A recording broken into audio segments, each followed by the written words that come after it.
नाथ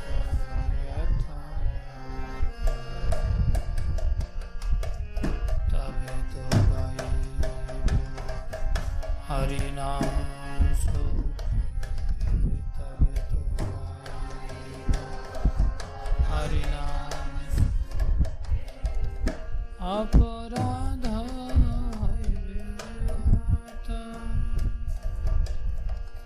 अपराध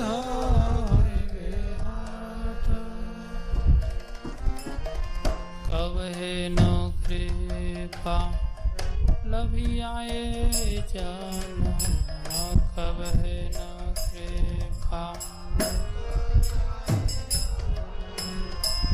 कृतार्थ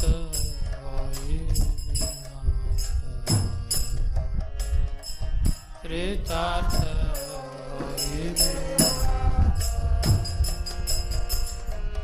शक्ति बुद्धिहीन अमी अति दीन शक्ति बुद्धिहीन अमी अति कर मोरे आत्मसात कर मोरे आत्मसात योगिता विचारे किछु नहीं पाई योगिता विचारे किछु नहीं पाई तुम्हार करुणा तुम्हार करुणा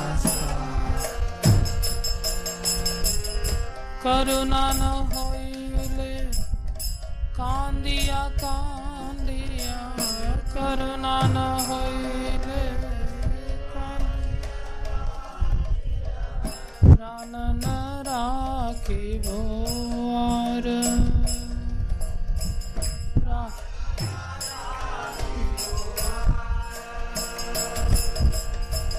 प्राण न राखी भोर प्राण न राखी गुरुदेव गुरुदेव गुरुदेव गुरुदेव जय गुरुदेव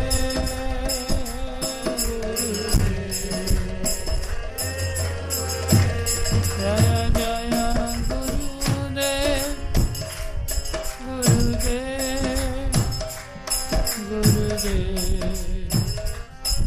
गुरुदेव जय जय गुरुदेव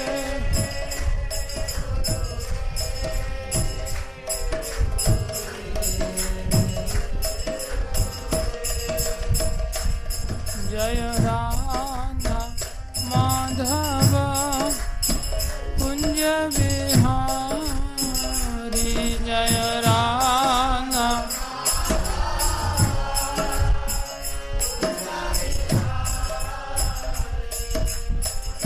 गोपी जन वल्लभ गिरिव्रज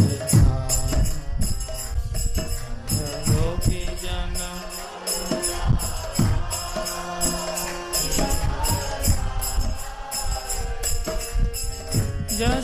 यशोदानंदन ब्रज जन रंजन यशोदा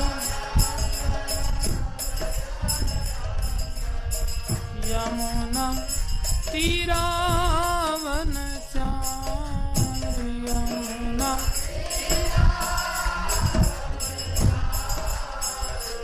जय राधा कुंज बिहारी जय राधा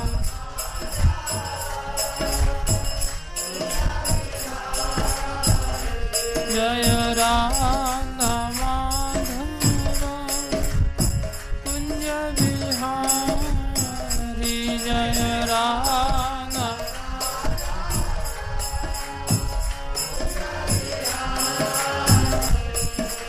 हरे कृष्णा कृष्णा कृष्णा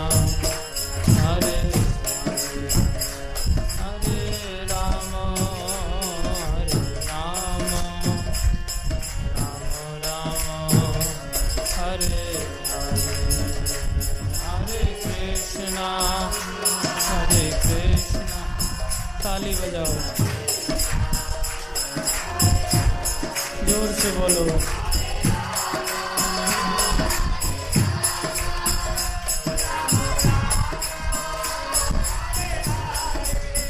हरे Krishna Krishna Krishna Hare Hare Ram Ram Ram Ram Hare Hare Hare Krishna.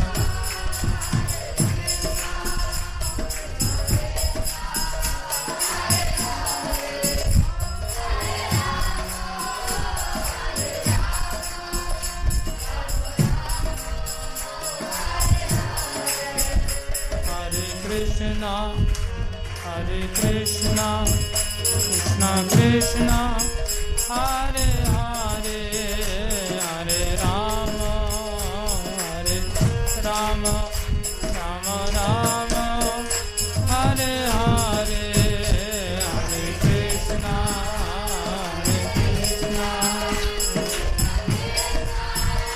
Hare Hare,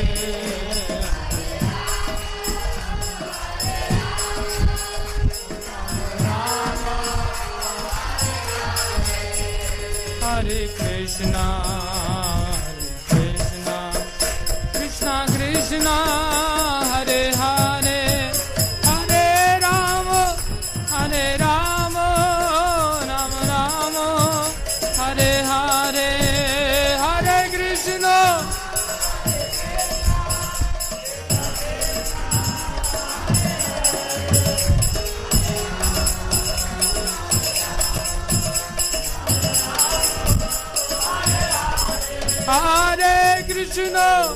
Hare Krishna, Krishna Krishna, Hare Hare, Hare Rama, Rama Rama, Hare Hare.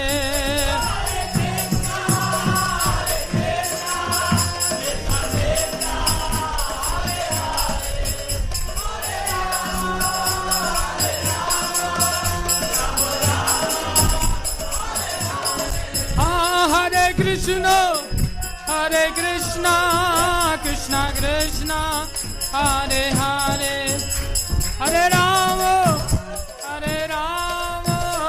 Rama Rama, Hare Hare.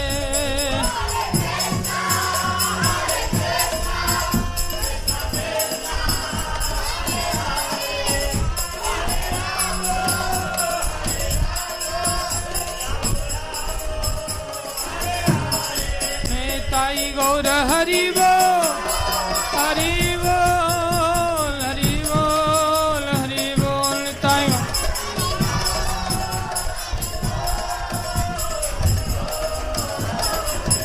Jai Jai Prabhupada, Prabhupada, Prabhupada, Prabhupada, Jai Jai Prabhupada.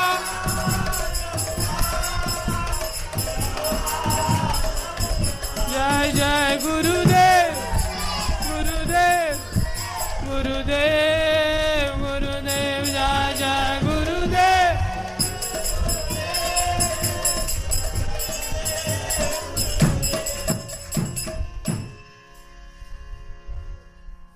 Hari नाम संकीर्तन महायज्ञ की जय, हरे कृष्ण महामंत्र की जय, श्री श्री राधा कांत भगवान की जय, श्री गौर निताई पंच तत्व की जय, प्रहलाद नरसिंह देव भगवान की जय, षड गोस्वामी गण की जय, शिल गुरु परंपरा की जय, जगत गुरु शिल प्रभुपाद की जय, श्री गुरु महाराज की जय, अनंत कोटि वैष्णव वृंद की जय।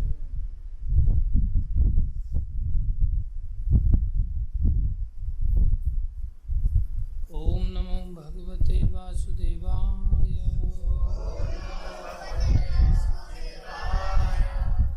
ओम नमो भगवते वासुदेवाय। ओम नमो भगवते वासुदेवाय।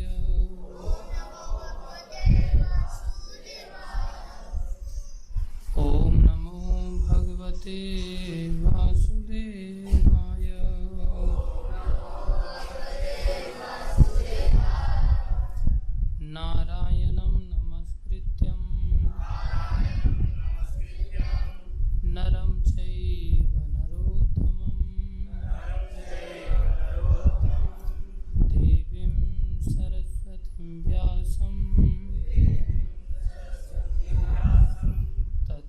जयं धीरये नष्टप्रायेषु भद्रेषु नित्यं भागवत सेवया भगवति उत्तम श्लोके भक्तिर्भवति नैष्ठिकीम्।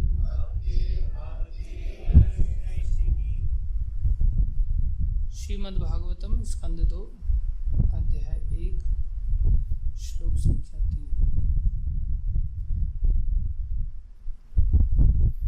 निद्रया ह्रियते नक्तम् व्यवायेन च वावयः दिवा च अर्थे हया राजन् कुटुम्बभरणेन वा निद्रया ह्रियते नक्तम् व्यवायेन च वावयः दिवाचार्थे हया राजन् कुटुम्बभरणेन वा निद्रया ह्रियते नक्तम् व्यवायेन च वावयः दिवाचा आर्थे हया राजन् कुटुम्बभरणेन वा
दिवाचार्थे हया राजन् कुटुम्बभरणेन वा निद्रया ह्रियते नक्तम् व्यवायेन च वावयः दिवाचार्थे हया राजन् कुटुम्बभरणेन वा। बालकों में निद्रया ह्रियते नक्तम् व्यवायेन च वावयः दिवाचार्थे हया राजन् कुटुम्बभरणेन वा।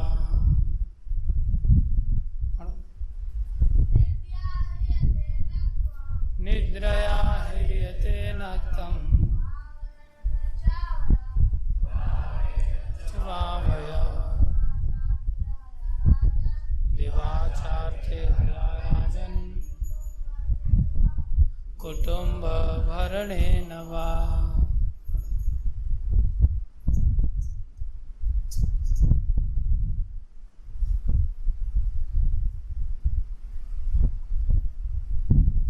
शब्दार्थ निद्रया सो करके ह्रियते नष्ट करते हैं नक्तम रात्रि व्यवायन मैथुन में च भी वा या तो वया जीवन अवधि आयु दिवा दिन च भी अर्थ आर्थिक इहया विकास राजन हे राजा कुटुंब पारिवारिक सदस्यों के भरने पालन करने में वा अथवा अनुवाद ऐसे ईर्ष्यालु गृहस्थ ग्रह मेधी का जीवन रात्रि में या तो सोने या मैथुन में रत रहने में तथा दिन में धन उपार्जन या परिवार के सदस्यों के भरण पोषण में व्यतीत होता है।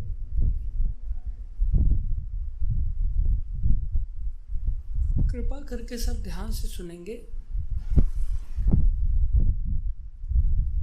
पूछेंगे हम, वर्तमान मानव सभ्यता मुख्यतः रात्रि में सोने तथा मैथुन करने और दिन में धन उपार्जन और उसे परिवार के भरण पोषण हेतु खर्च करने के सिद्धांतों पर आधारित है। इस तरह की मानव सभ्यता श्रीमद् भागवत की विचारधारा द्वारा निंदित है। चूंकि मानव जीवन भौतिक पदार्थ तथा आत्मा का सम्मिलित रूप है, अतएव वैदिक ज्ञान की पूरी प्रक्रिया आत्मा को पदार्थ के संदूषण से मुक्त करने की दिशा में प्रेरित रहती है। ध्यान दें सभी, चूंकि मानव जीवन भौतिक पदार्थ तथा आत्मा का सम्मिलित रूप है, अतः वैदिक ज्ञान की पूरी प्रक्रिया आत्मा को पदार्थ के संदूषण से मुक्त करने की दिशा में प्रेरित रहती है। इससे संबंधित ज्ञान आत्म तत्व कहलाता है। जो लोग अत्यधिक भौतिकवादी हैं, वे इस ज्ञान से अनभिज्ञ रहते हैं और भौतिक भोग के लिए आर्थिक विकास के प्रति अधिक उन्मुख होते हैं। ऐसे भौतिकतावादी लोग कर्मी कहलाते हैं और उन्हें नियंत्रित आर्थिक विकास या यौनाचार के लिए स्त्री संगति की छूट दी जाती है। जो लोग कर्मियों से श्रेष्ठ हैं, जैसे ज्ञानी, योगी तथा भक्त, उनके लिए यौनाचार सर्वथा वर्जित है। कर्मी लोग आत्म तत्व से लगभग विहीन होते हैं और इस तरह उनका जीवन बिना किसी आध्यात्मिक लाभ के बीत जाता है। यह मनुष्य जीवन न तो आर्थिक विकास के लिए कठिन श्रम करने के निमित्त है, न शूकरों कुकरों की भांति मैथुन में रत रहने के लिए है। यह तो भौतिक जीवन की समस्याओं तथा उनके फलस्वरूप उत्पन्न होने वाले कष्टों का हल ढूंढने के लिए है।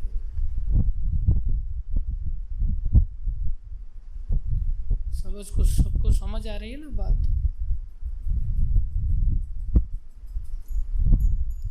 बहुत स्पष्ट शब्द हैं प्रभुपाद जी के, सभी इन बातों को विशेष ध्यान दें, अनमोल ध्यान है ना। यह मनुष्य जीवन न तो आर्थिक विकास के लिए कठिन श्रम करने के निमित्त है, न शूकरों कुकरों की भांति मैथुन में रत रहने के लिए है। यह तो भौतिक जीवन की समस्याओं तथा उनके फलस्वरूप उत्पन्न होने वाले कष्टों का हल ढूंढने के लिए है। इस तरह कर्मी जन सोकर तथा मैथुन में रत रहकर रात्रि को और संपत्ति संग्रह करने के लिए कठिन श्रम करके दिन को बिता देते हैं। ऐसा करके वे भौतिकतावादी जीवन के स्तर को ऊंचा उठाने का प्रयास करते हैं। यहाँ पर भौतिकवादी जीवन का वर्णन सारांश के रूप में कर दिया गया है और अगले श्लोक में बताया गया है कि किस तरह लोग मनुष्य जीवन रूपी वरदान को मूर्खतापूर्वक नष्ट कर देते हैं।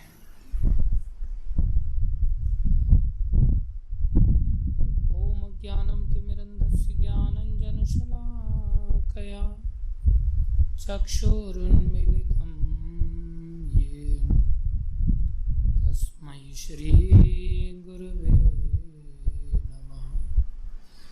श्री चैतन्य मनोभीष्टं स्थापितं येन भूतले स्वयं रूप कदा मह्यं ददाति स्वपदान्तिकम्। वन्देऽहं श्रीगुरो श्रीयुतापदकमलम् श्रीगुरुन् वैष्णवांश्च। श्रीरूपं साग्रजातं सहगना रघुनाथान्वितं तं सजीवं साद्वैतं सावधूतं परिजनसहितं कृष्ण चैतन्यदेवं श्रीराधा कृष्णपदां सहगना ललिता श्रीविशाखान्वितांश्च। हे कृष्ण करुणा सिंधो दीनबंधो जगत्पते गोपेश गोपीकांत श्रीराधाकांत नमस्तुते। तप्त कांचन गौरंगी राधे वृंदावनेश्वरी वृषभानुसुते देवी प्रणमामि हरिप्रिये। वाञ्छाकल्पतरुभ्यश्च कृपा सिन्धुभ्यैव च पतितानां पावनेभ्यो वैष्णवेभ्यो नमो नमः। जय श्री कृष्ण चैतन्य प्रभु नित्यानंदा श्री अद्वैत गदाधर शिवासादि गौरवृंद। हरे कृष्णा कृष्णा कृष्णा हरे हरे हरे राम राम राम हरे कृष्णा कृष्णा कृष्णा हरे हरे हरे राम राम राम हरे कृष्णा कृष्णा हरे हरे हरे राम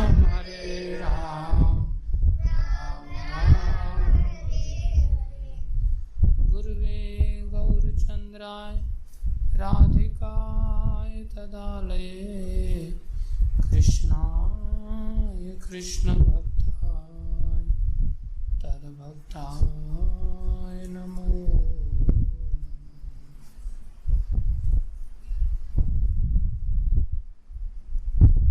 हरे कृष्णा। प्रेम सुमन जी बताएं।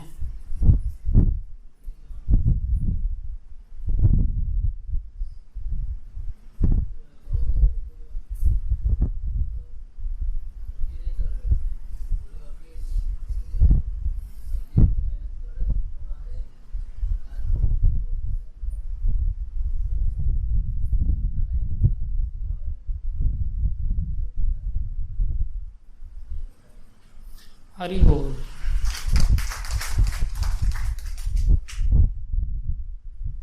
नरेश प्रभु।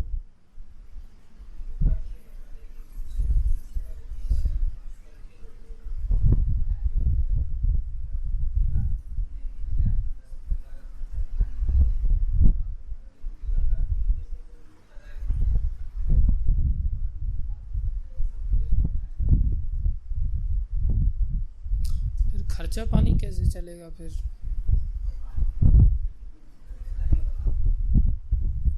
हरि बोल। तिवारी जी।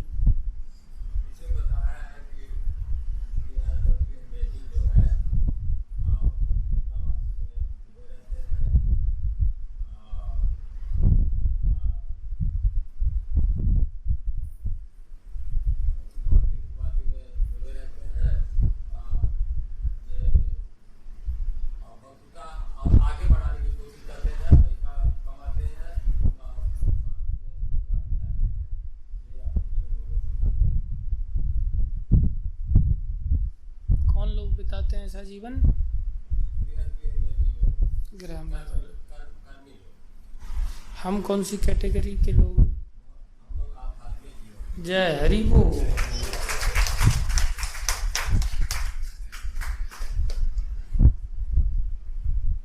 इधर उधर जाकर के सोसाइटी नहीं खोजने का कि इसमें लिफ्ट लगवा लो। ठीक है। हरि बोल। नीलेश प्रभु।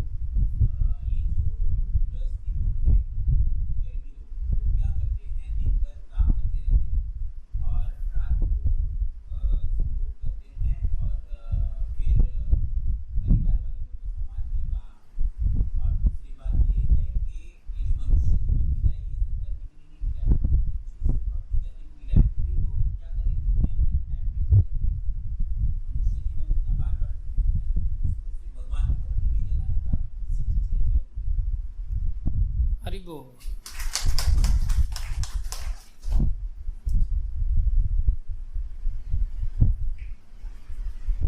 आज राघव के माता जी नहीं आए, भार्गव के माता जी आ गए आज। बताएं माता जी आप।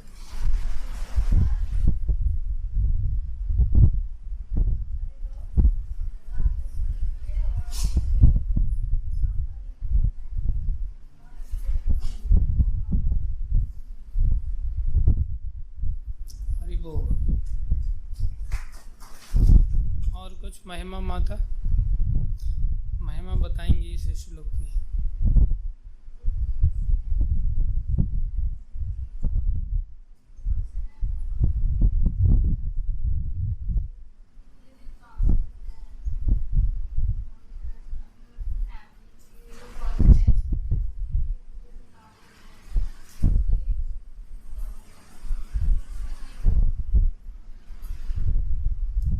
हरि बोल।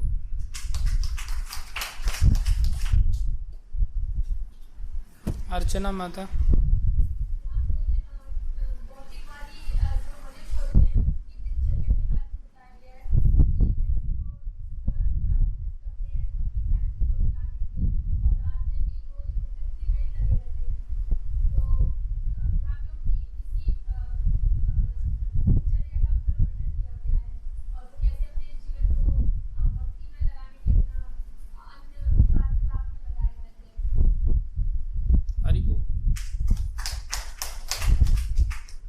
आयुष।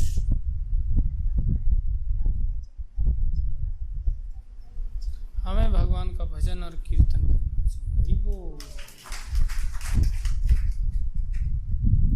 एक स्टेप आगे की बात बताया उन्होंने, क्या नहीं करना चाहिए तो सबने बताया। भागवत के शिष्य उन्होंने बताया हमें करना क्या चाहिए। Very good. समझ नहीं आया? अरे और किसी को समझ आया? नहीं? क्या समझ आया? बोल।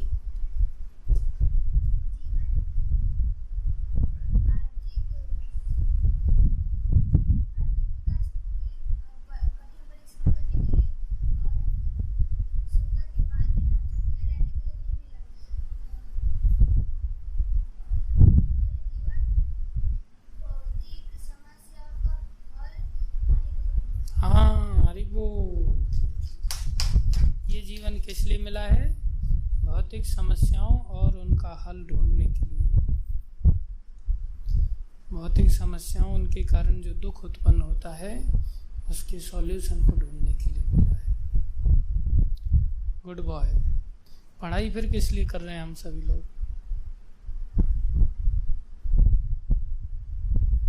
पढ़ाई किस लिए करते हैं?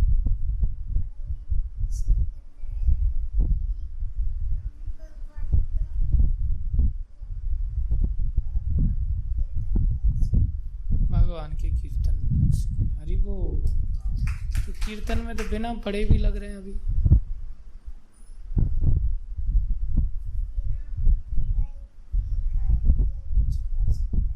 क्यों, अभी कीर्तन नहीं करता तुम? करता है कि नहीं? तो वो तो बिना पढ़ाई के ही हो रहा है कीर्तन। फिर पढ़ाई किस लिए? पढ़ाई क्यों करते हैं भाई? पढ़ाई किस लिए करते हैं?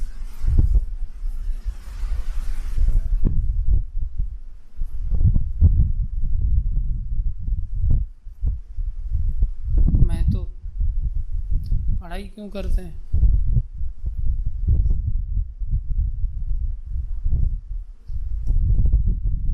प्रभुपाद जी का किताब पढ़ सकें। हरि बोल।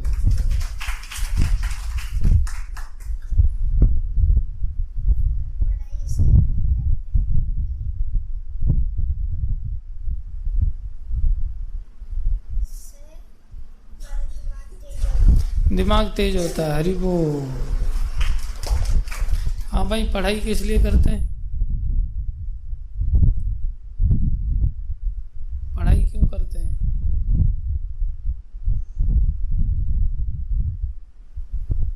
पता ही नहीं? तुम लोग पढ़ते हो कि नहीं पढ़ते हो? हाँ, पढ़ते हो ना? भोजन करते हो कि नहीं? भोजन किस लिए करते हैं? शरीर को चलाने के लिए। पढ़ाई किस लिए करते हैं फिर? हाँ, दिमाग चलाने के लिए।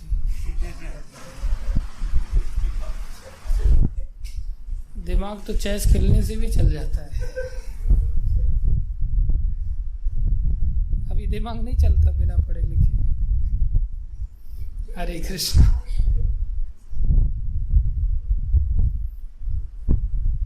ओम अज्ञानम तिमिरन्धस्य ज्ञानाञ्जनशलाकया चक्षुरुन्मीलितं येन तस्मै श्री गुरुवे नमः।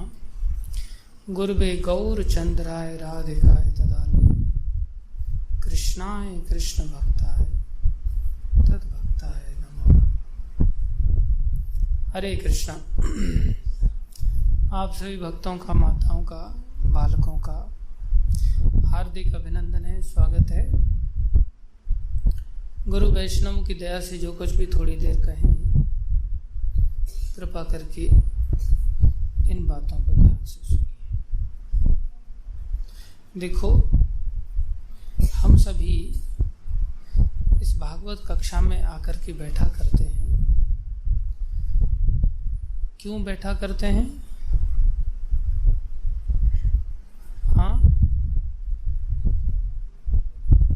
जोर से बोलो।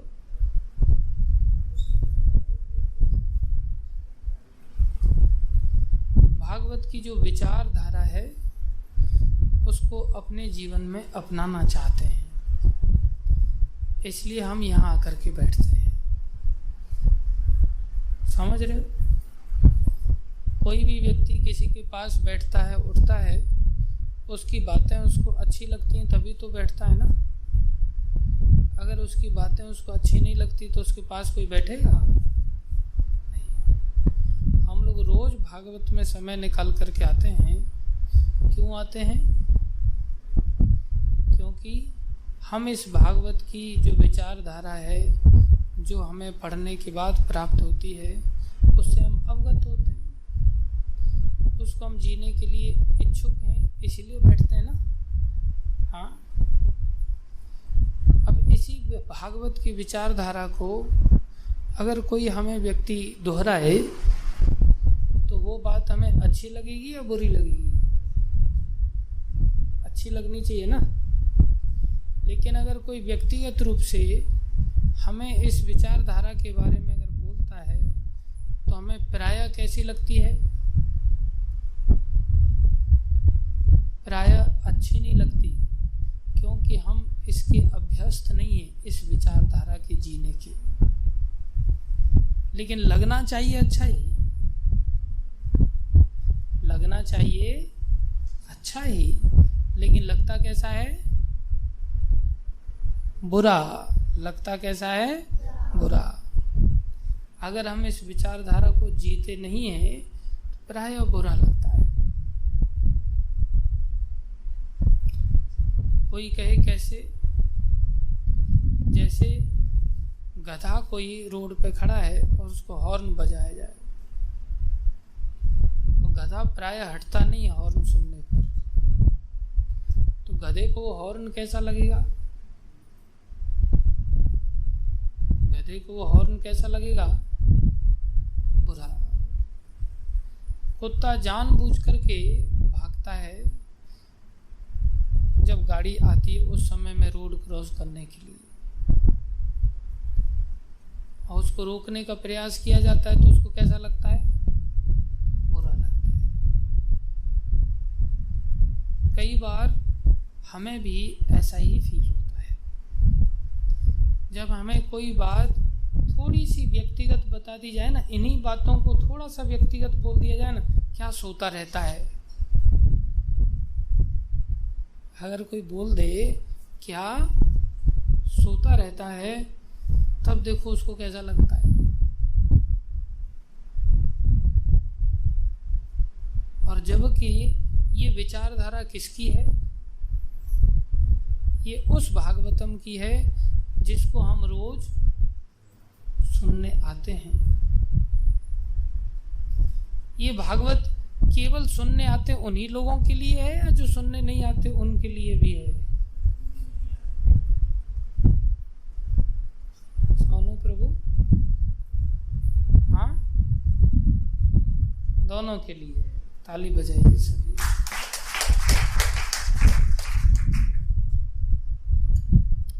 दोनों के लिए है। लेकिन अच्छा किसको लगना चाहिए? इनकी ये बातें एटलीस्ट जो सुनने के लिए आता है उसको तो अच्छी लगनी चाहिए ना। जो सुनने नहीं आता, जैसे कुत्ते को अगर कोई ठीक बात समझाओ तो भौंकने लगता है। तो जो लोग सुनने के लिए आते हैं कम से कम उनको तो अच्छी लगनी चाहिए ना। क्योंकि हम स्वयं सुनने के लिए आते हैं या ये देखने के लिए आते हैं ये सुन रहा है कि नहीं, ये सुन रहा है कि नहीं, वो सुन रहा है कि नहीं। किसके लिए आते हैं हम यहाँ क्लास में बैठने के लिए? स्वयं के सुनने के लिए आते हैं ना। तो जब स्वयं के सुनने के लिए आते हैं तो हमें बुरा लगना चाहिए क्या? नहीं लगना चाहिए। तो बुरा लगता नहीं, इसलिए शांति से सुनते हैं ना। कोई व्यक्ति को बुरा लगता तो एकदम क्रोध करने लगता, इसलिए सब लोग कैसे सुनते हैं? शांति से सुनते हैं। लेकिन कई बार बुरा लगता है तो यहाँ तो शांति से सुनते हैं, क्योंकि यहाँ तो दादागिरी चल नहीं पाती, बाहर जाकर की चर्चा करते हैं। देखा, आज मेरे ऊपर बातें बोली जा रही थी। जरूरी था क्लास में बोलना? लगे तो अकेले में बोल लेते। देखा, उसके ऊपर बातें बोली जा रही थी आज, तो बड़ी खुशी होती है, उसके ऊपर बोली जा रही थी आज।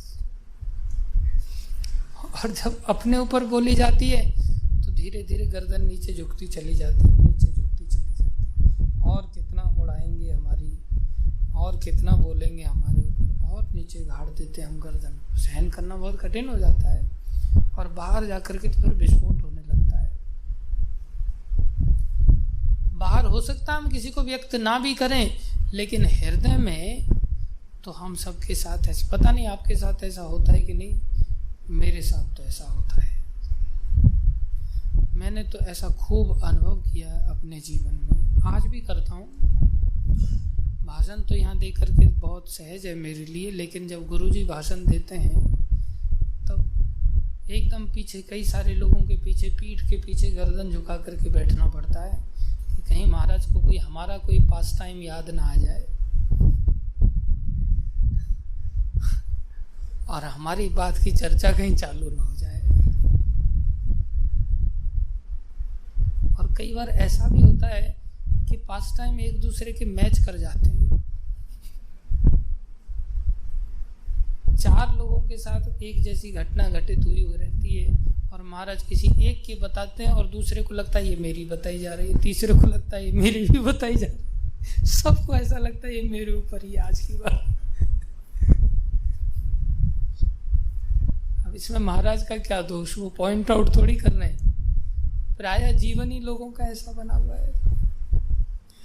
इसलिए अगर व्यक्तिगत तौर से देखा जाए तो जो भागवत कह रहा है, इसी बात को अगर व्यक्तिगत बोल दिया जाए ना तो बहुत चुभेगी, लेकिन सामूहिक रूप से बोला जा रहा है, इसलिए हम पर्दा डाल करके अपने जीवन पर छुपा करके बैठ जाते हैं, या किसी की पीठ का सहारा लेकर के बैठ जाते हैं। हमारा तो इसमें कुछ है ही नहीं रोल जैसे।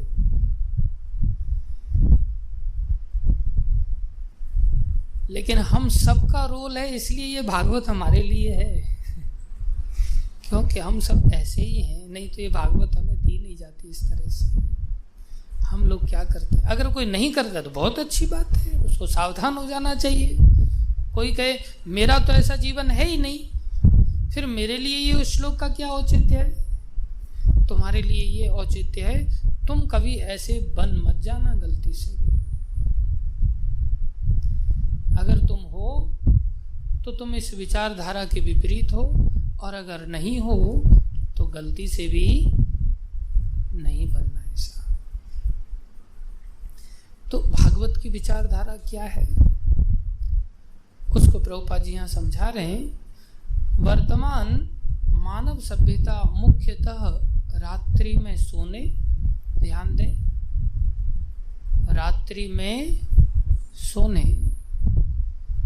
और तथा मैथुन करने और दिन में धन उपार्जन और उसे परिवार का भरण पोषण हेतु खर्च करने के सिद्धांतों पर आधारित है। वर्तमान की हमारी सभ्यता ही ऐसी बन गई।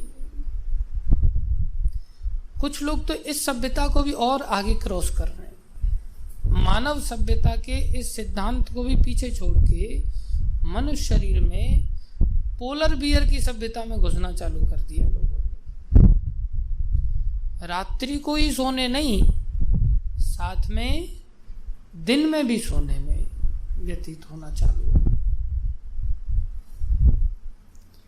रात्रि को ही मैथुन नहीं, दिन में भी मैथुन चालू हो गया। दिन में ही धन उपार्जन नहीं, रात्रि में भी धन उपार्जन चालू हो गया।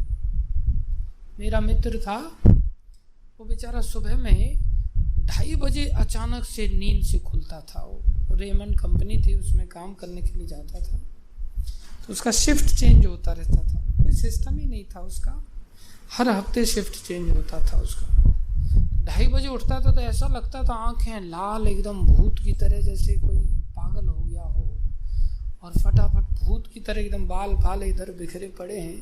अब इतना जल्दी कैसे नहाएगा धोएगा? तुरंत हल्का सा मुंह धोता था, बालों में पानी भरता था, फिर पानी भर के सेट करता था बालों को, फिर भागता था। इतना अगर उस अकेला भागता था, सब लोग सोते रहते थे। और अगर उसको आश्रम में रख दिया जाए और उसको बोला जाए कि भाई 2:30 नहीं 4 बजे उठ करके तुम अकेले मंगल आरती उपस्थित हो जाओ, बाकी सबको सोते हुए छोड़ दो, कर पाएगा वो ऐसा? क्या बोलेगा? क्या बोलेगा वो? क्या बोलेगा? हाँ, मुझे सोना है। क्यों सोना है? ये सो रहा है, ये सो रहा है, ये सो रहा है, मेरे ही पीछे पड़े हाथ ऊपर के। उस समय हम एक दूसरे को देखेंगे, लेकिन धन कमाने को लेकर के हम ऐसे पागल हो जाते हैं कि कोई कमाने नहीं भी जा रहा हो ना, भक्तों के बीच में अगर कभी फंस जाएं और देखें ये लोग तो धन कमाने नहीं जाते, वहां भी हम ढूंढ लेते हैं कि हमें धन कमाना है, वहां भी हम मैथुन का रास्ता ढूंढने लग जाते हैं। ये मानव सभ्यता इस कार्य के लिए नहीं है। मानव सभ्यता भागवत की विचार द्वारा आज के समय की जो सभ्यता है ये निंदित है। भागवतम इसकी निंदा करता है। हमारा जीवन अगर ऐसा है तो हम भागवत की विचारधारा के खिलाफ हैं। तो फिर ये मिली किस लिए है? मनुष्य शरीर क्या कार्य करने के लिए मिला है? बोले मनुष्य शरीर है क्या? आज प्रभुपाद जी लिख रहे हैं ये आत्मा और पदार्थ दोनों का सम्मिलित रूप है। शरीर पदार्थ से बना है, आत्मा आध्यात्मिक चित वस्तु से बनी है, सत चित आनंद से बनी हुई है। इन दोनों का मिला हुआ स्वरूप है। तो क्या करें फिर?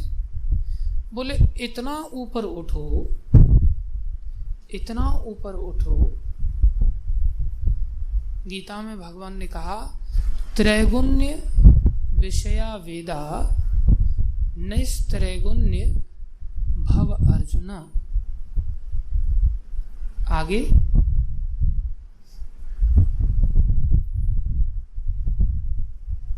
आगे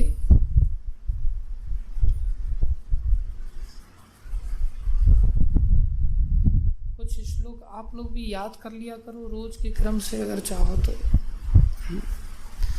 दूसरे अध्याय का श्लोक है। भगवान कह रहे हैं 3 गुणों से जो संसार बना हुआ है, तुम तो मूलतः इन 3 गुणों से नहीं बने हुए हो। तुम इससे बाहर आने की चेष्टा करो, नैस्त्रैगुण्य होने की चेष्टा करो। इससे क्या होगा? तुम द्वंद्वों से बाहर हो जाओगे। निर्द्वंदो नित्य सत्वस्थो, नित्य सत्व में स्थित हो जाओगे। उससे क्या होगा? निर्योग क्षेम आत्मवान। निर्द्वंद होकर के सत्व में स्थित होकर के निर्योग क्षेम, अर्थात योग माने प्राप्ति, योग माने किसी वस्तु के साथ जुड़ना। कोई वस्तु हमारे पास नहीं है, वो वस्तु हमें प्राप्त कैसे हो? ये क्या है? योग। निर्योग मतलब हमें किसी चीज की आकांक्षा नहीं है। क्षेम मतलब रक्षा, जो प्राप्त है उसकी हम क्या करना चाहते हैं? रक्षा करना चाहते हैं। निर्क्षेमम मतलब हमें रक्षा की कोई चिंता ना हो। निर्योग क्षेमम एक साथ कहा है, अर्थात निर्योग निर्क्षेम। और क्या बनो? आत्मवान। क्या बनो? आत्मवान। Try to understand. ये शरीर के साथ हम मिले हुए हैं, 3 गुणों के अंदर हम आज प्रकट हैं, 3 गुणों के द्वारा बद्ध हैं। इसको खोलो तो सही। त्रैगुण्य विषया वेदा नैस्त्रैगुण्य भव अर्जुन निर्द्वंदो क्या करूं, ये करूं वो करूं, ऐसा सही है वैसा सही है, त्याग करो ग्रहण करो, बहुत सारी चीजों को लेकर के हम रात दिन द्वंद्व में पड़े रहते हैं। निर्द्वंदो क्यों? क्योंकि हम सत्व में स्थित नहीं, हम तमोगुण और रजोगुण में स्थित हैं। नित्य सत्वस्थ हो, नित्य सत्व में स्थित हो जाओ, उसी से तुम निर्योग और निर्क्षेमी बन पाओगे। और कैसे बन जाओगे? आत्मवान। जैसे आत्मवान का अर्थ क्या है? वान मतलब, वान मतलब किसी चीज का मालिक। तो दो चीजें होंगी, एक मालिक, एक चीज।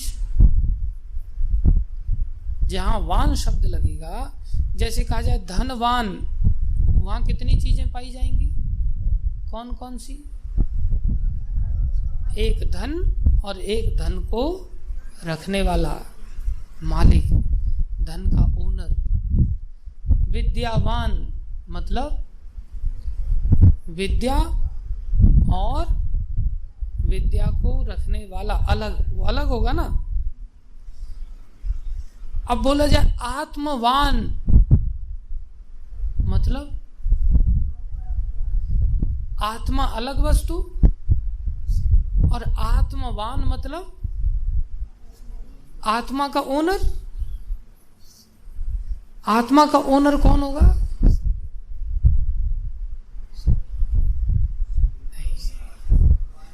शरीर का ओनर कौन है?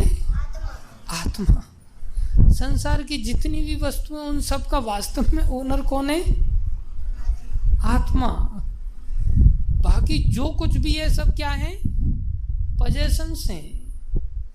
एक पजेशन है, एक पजेसर है। चीजों को पजेस्ट करने वाला व्यक्ति पजेसर, और जो चीजें हैं वो पजेशंस हैं उसके। जैसे मकान को ओनर, तो मकान अलग वस्तु है, मकान को ओन करने वाला अलग वस्तु है। आज हम इतने नीचे गिर चुके हैं, इतने नीचे गिर चुके हैं कि आज हमने आत्मा को अपना तक नहीं माना है। स्वयं आत्मा की फीलिंग तो बहुत दूर की बात है। भगवान क्या कह रहे हैं? तुम जैसे बाकी चीजों को एक पोजीशन के रूप में मानते हो, ऐसे ही काश तुम इस आत्मा को भी क्या मान लो? एक पोजीशन तो मान लो। जैसे मैं और मेरा, मेरा का अर्थ क्या है? मैं वो नहीं हूं, लेकिन मेरा उसमें लगेगा जो किसी वस्तु है जिसमें ममता है। मैं तो ओनर हो गया, मेरा जहां आ गया वो वस्तु की ओर इंगित करेगा, वस्तु को पॉइंट आउट करेगा। जहां भी माई शब्द होगा वहां दो चीजें होंगी, object and subject. This is my book मतलब book is the object and I am the subject, owner of the book. ऐसे ही हम यहां तक तो कह देते हैं, हाँ, my legs, my hands, my body, my mind, my intelligence, लेकिन अभी तक ये समझ नहीं कि माई सोल तक कह सके। कभी इस लिस्ट में जो दुनिया भर की हमारे पास लिस्ट है, क्या उसमें कभी ऐसा कह पाते हैं कि this is I also possess the soul, my soul? कभी कभी भक्ति मार्ग में आने के बाद भले कह दें मेरी आत्मा, जबकि वास्तव में क्या मेरी आत्मा है या मैं आत्मा हूं? जैसे मेरी चीजों को हम संरक्षण करने के लिए मेहनत करते हैं, जैसे हम जानते हैं कि हाँ ये मेरा परिवार है, मेरे बच्चे हैं, मेरी पत्नी है, मेरा मकान है, मेरा दुकान है, उसके लिए मेहनत करते हैं कि नहीं? उसके लिए ही धनोपार्जन किया जाता है ना। और मेरापन में इतना अटैचमेंट रहता है, इतना अटैचमेंट रहता है। कई बार आम लेकर के आते हैं और अगर औलाद खाती है तो ऐसा लगता है मैं ही आम खा रहा हूं, मेरे को ना मिले चलेगा, लेकिन औलाद, बीवी, बच्चे, उन सबको मिलना चाहिए। उनके भरण पोषण की चिंता सताती है, जबकि सबसे नजदीक में मेरा जो है वो क्या है? सबसे नजदीक में मेरा क्या है? अगर मेरापन के हुई अगर कंसीडर किया जाए तो सबसे नजदीक में मेरापन आत्मा ही है। जबकि आत्मा वास्तव में क्या है? वास्तव में क्या है? मैं स्वयं। आत्मा वास्तव में क्या है? मैं स्वयं। अभी हमने मैं स्वयं में किसको मान रखा है? शरीर को। मैं स्वयं में किसको मान रखा है? शरीर को। मैं स्वयं में हमने किसको मान रखा है? शरीर के अंदर इंद्रियों को। इसलिए जब मैं स्वयं में इंद्रिय और शरीर हैं तो तृप्ति की चिंता किस वस्तु को लेकर के होगी? सबसे पहले स्वयं की चिंता होगी, शरीर को लेकर के, इंद्रियों को लेकर के। इंद्रियां तृप्त कैसे हों? हाँ। और फिर आगे चल करके मैं स्वयं से मेरा जब आगे बढ़ता है तो फिर उनकी भी तृप्ति की चिंता सताएगी। और जब वो तृप्त होंगे तो वो मेरा कहां से आया? वो मेरा कहां से आया? मैं से ही रिलेटेड है ना, इसलिए मैं से ही निकला ना। तो मैं से निकला तो वो मेरा है क्या? जो मैं से निकला मेरा, that is nothing but the extended Iness. मेरा क्या है? मैं का विस्तार है। जो कुछ भी मेरा के रूप में हम देख रहे हैं, ये मेरा वास्तव में क्या है? मैं का विस्तार है। इसलिए उसकी भी तृप्ति की हमें क्या सताएगी? चिंता सताएगी।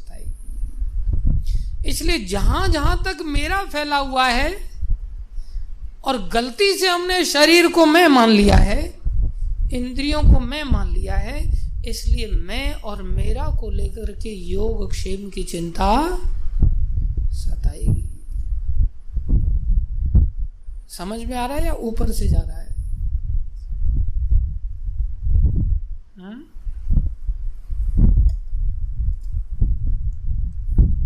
आयुष कह रहा है समझ में आ रहा है, मेरे को तो आज तक समझ नहीं आया। भगवान कह रहे हैं, अरे मूर्ख जीव, तुम पहले आत्मा हो इतना नहीं समझ पा रहे हो, क्योंकि तुम 3 गुणों में इतने नीचे डूब चुके हो। तुम आत्मवान ही समझ लो अपने आप को। आत्मा को एक मेरा की लिस्ट में जोड़ दो, और उस मेरा की लिस्ट में सबसे नजदीक की शुरुआत तुम्हारी इसी आत्मा से होती है। इसलिए इसके पोषण की चिंता करो। और अगर थोड़ा सा विचार किया जाए तो उस आत्मा की सत्ता से जो शरीर चलता है,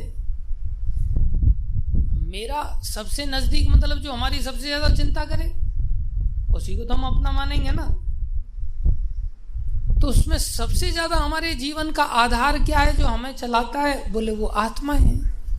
आत्मा की सत्ता से शरीर चलता है, आत्मा की सत्ता से मकान, दुकान, गाड़ी, घोड़ा, संसार में सब कुछ किसकी सत्ता से चलता है?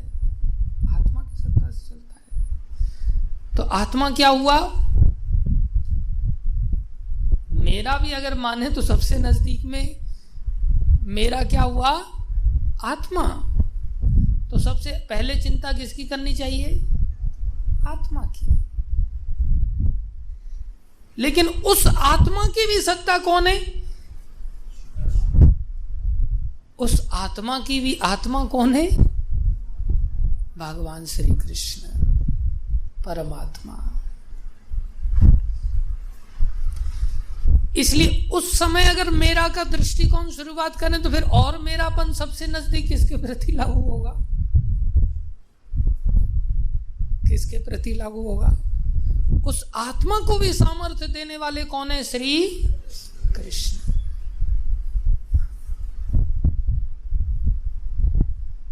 तो उन श्री कृष्ण की चिंता करनी चाहिए कि नहीं करनी चाहिए? सबसे पहले करनी चाहिए, सबसे आखिरी में करनी चाहिए? सबसे पहले करनी चाहिए।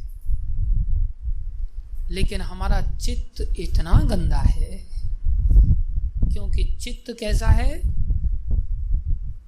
एक दर्पण की तरह है। चित्त कैसा है?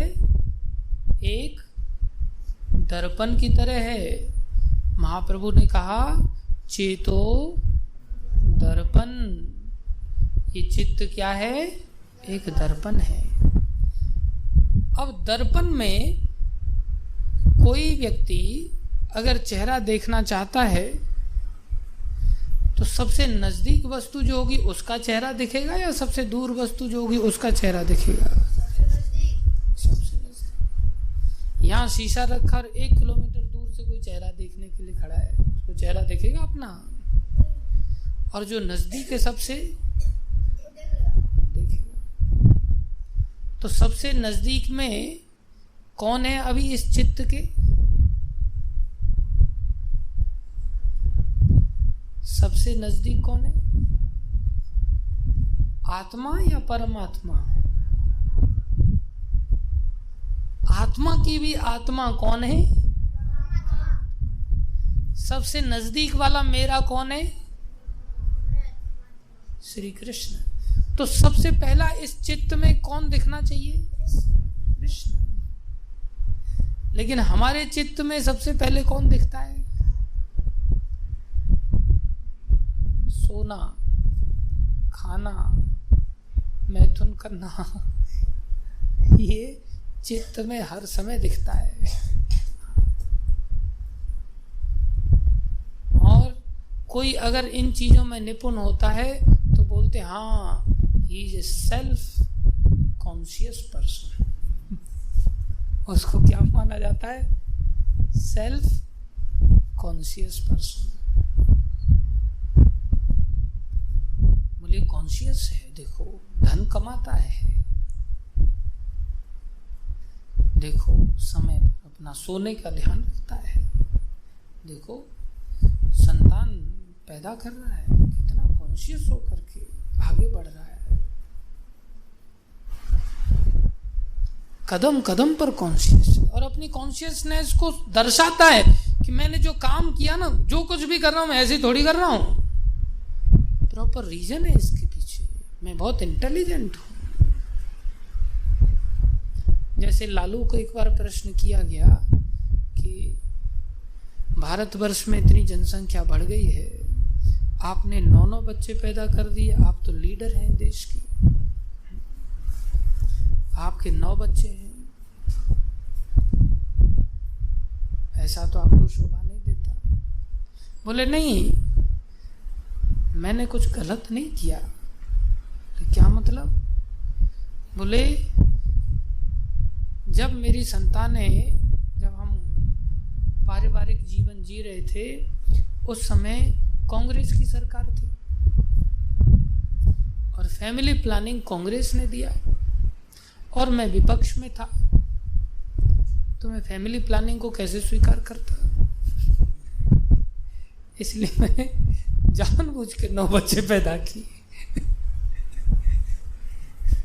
तो बोले मैं कॉन्शियस था इस विषय में, इनके खिलाफ काम करना है मेरे को बस।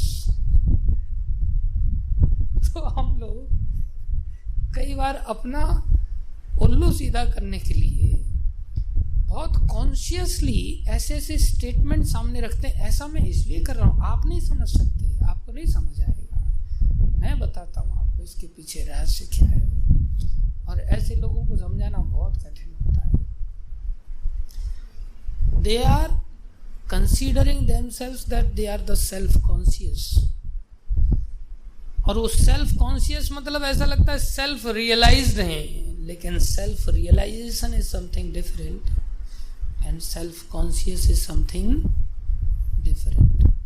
Self realization means realization of the soul.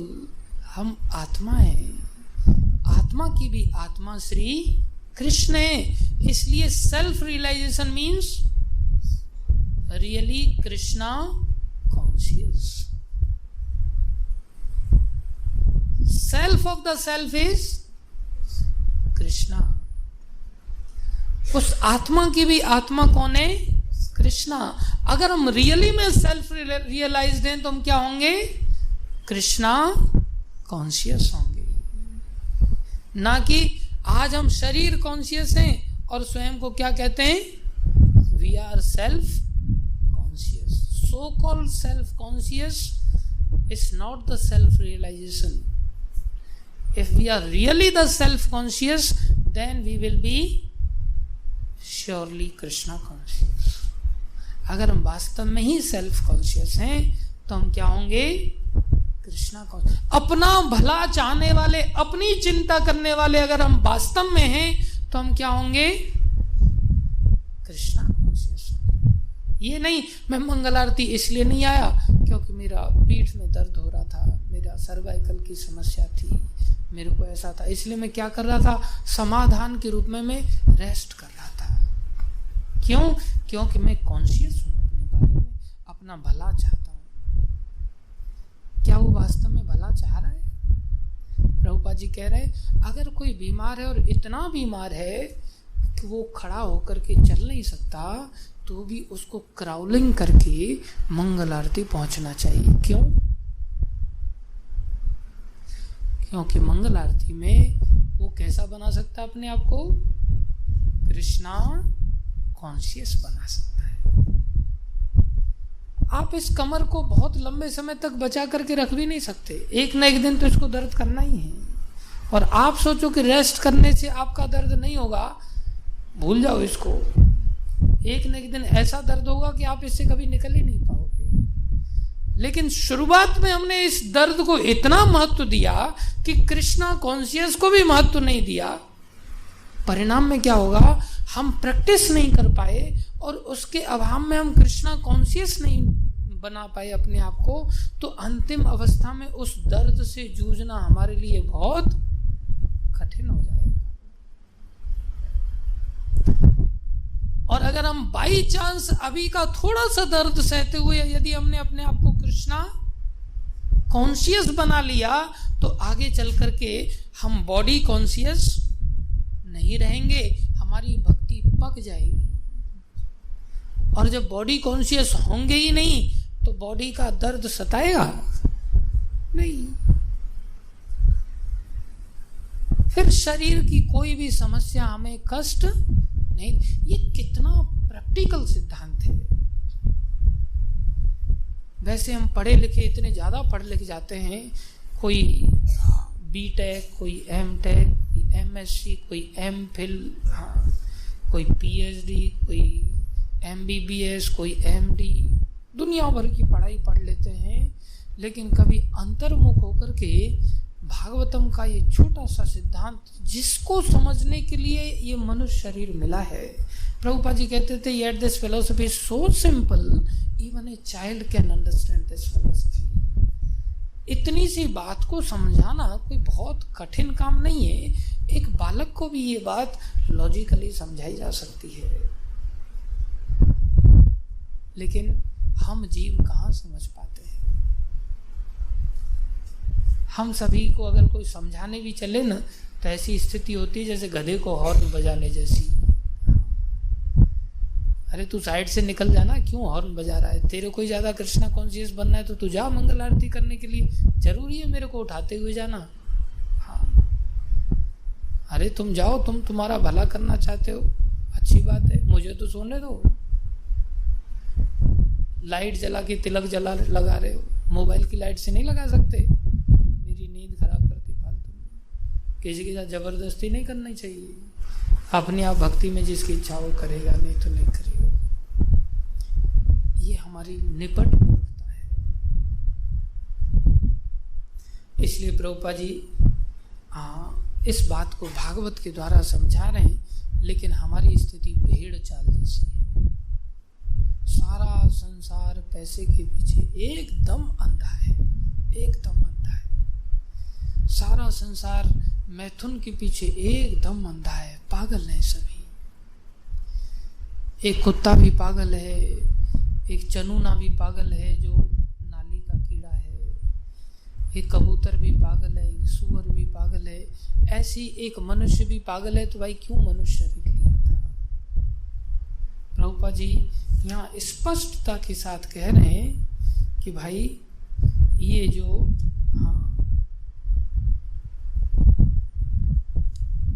मनुष्य जीवन है, इसमें जो कर्मी लोग हैं, कौन लोग? जो कर्मी लोग हैं, जो अत्यधिक आसक्त हैं, आत्म तत्व को नहीं जानते और केवल भौतिक तत्व से ही संबंधित हैं। हमारा जीवन किससे बना है?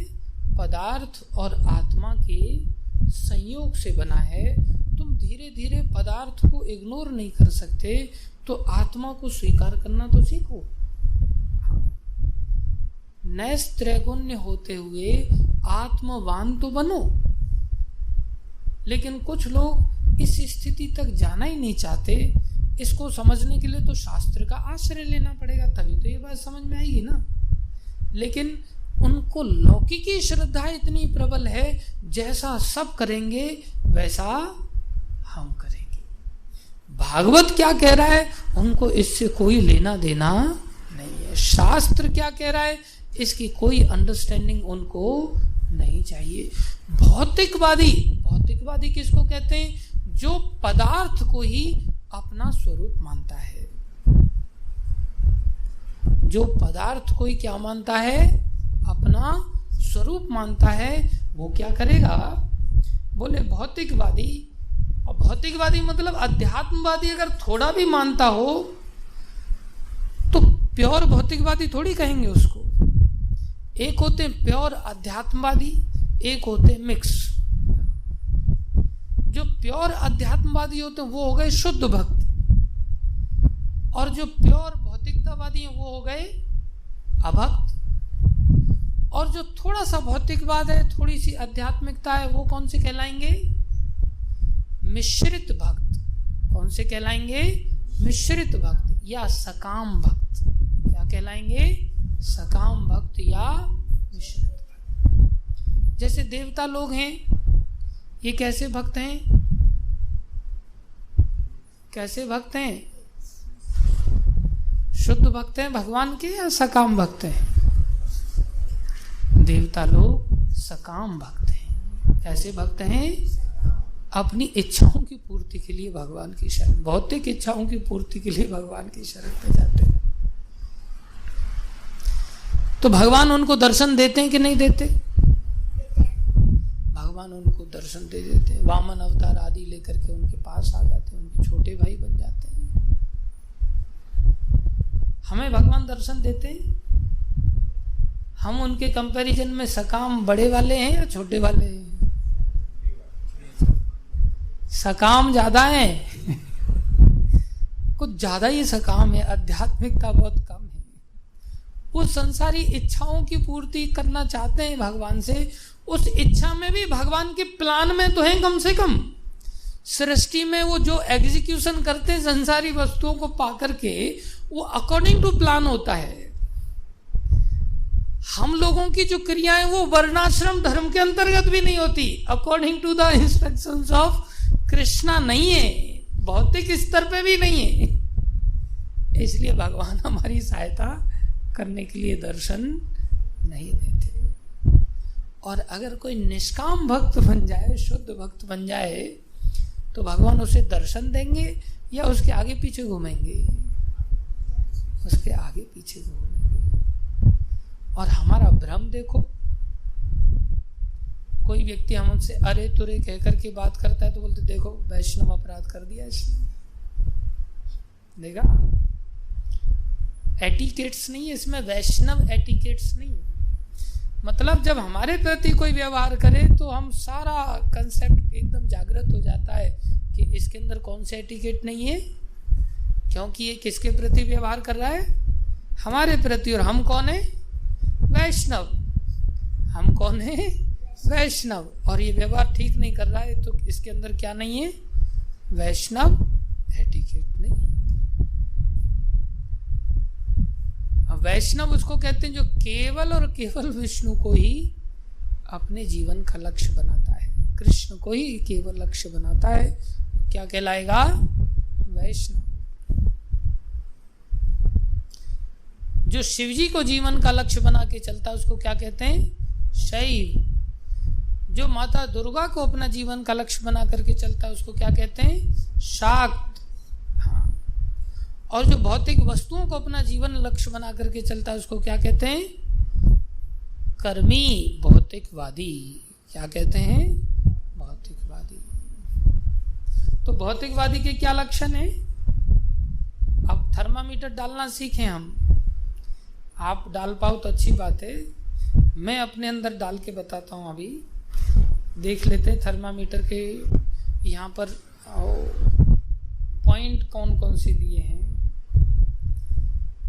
आंकड़े क्या हैं यहाँ पर थर्मामीटर के।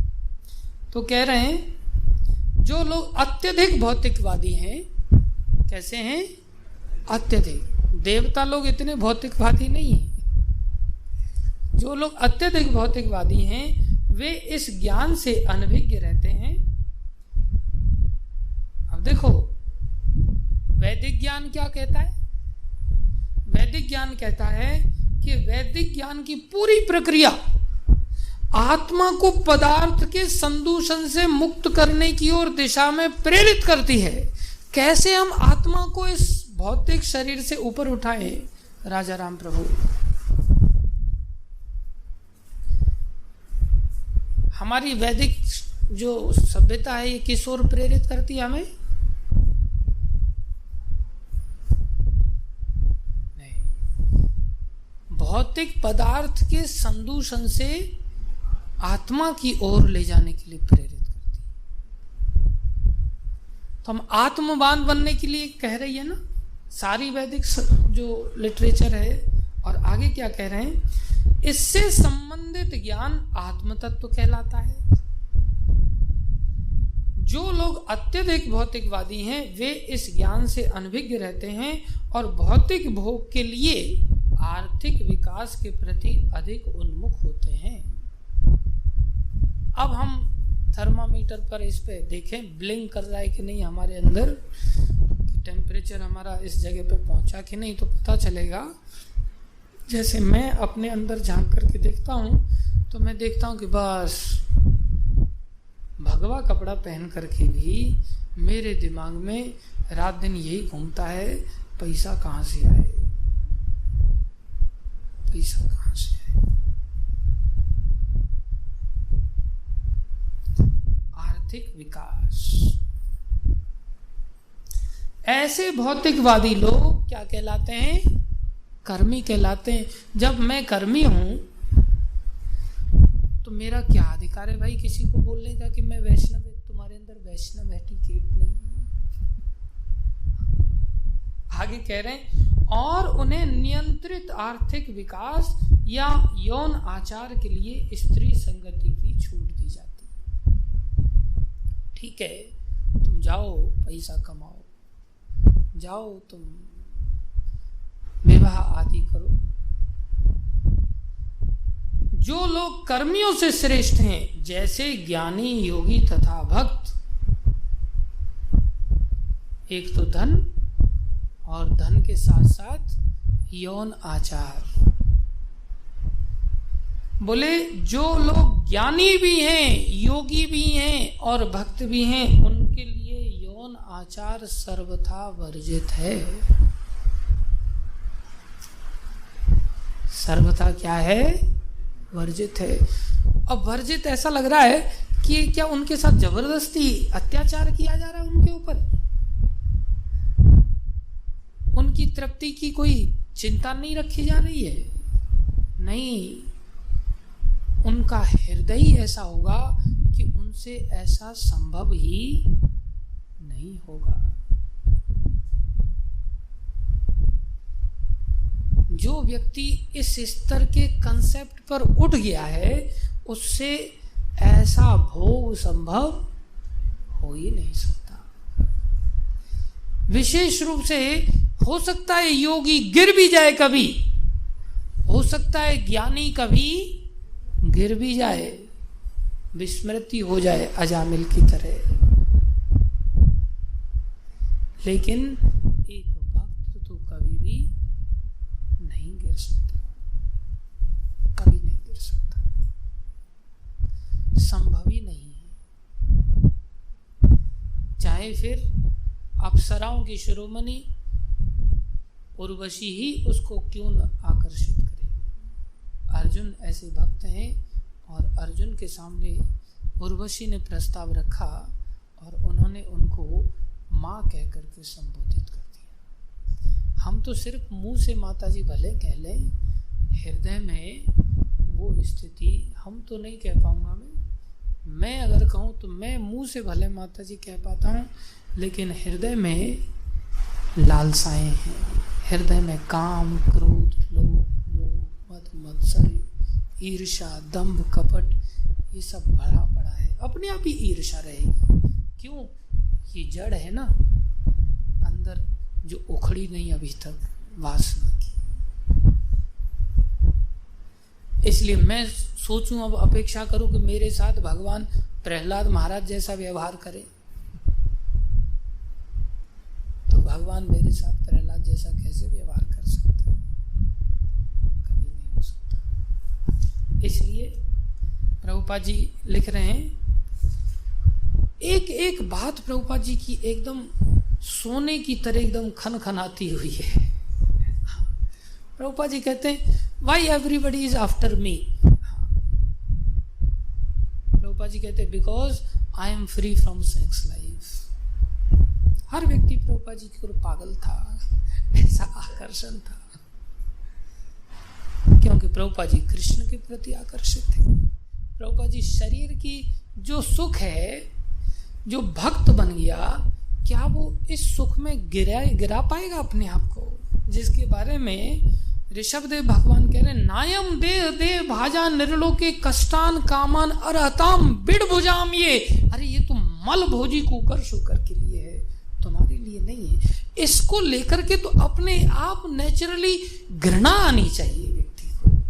एक सुअर को मल खाने में घृणा नहीं आ सकती, लेकिन इंसान को तो आनी चाहिए ना।